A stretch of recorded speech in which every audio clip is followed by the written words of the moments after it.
Mana qizlar oxiriga yetib kelyapman. Ko'rsataman qatordan qatorga o'tish.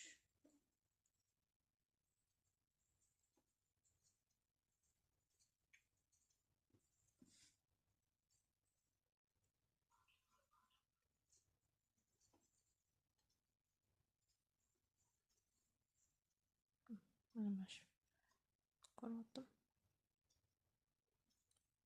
Bunda hech narsa olmaymiz. Faqat ipini o'zini tortib olamiz. Mana qatordan qatorga o'tdik.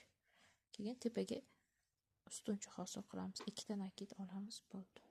Keyin yana davom ettirib to'qiyveramiz o'zimizdan. Bitta aylanib kelgunicha. Bittasini oldindan, bittasini orqadan olib, rezinka choqi davom etadi.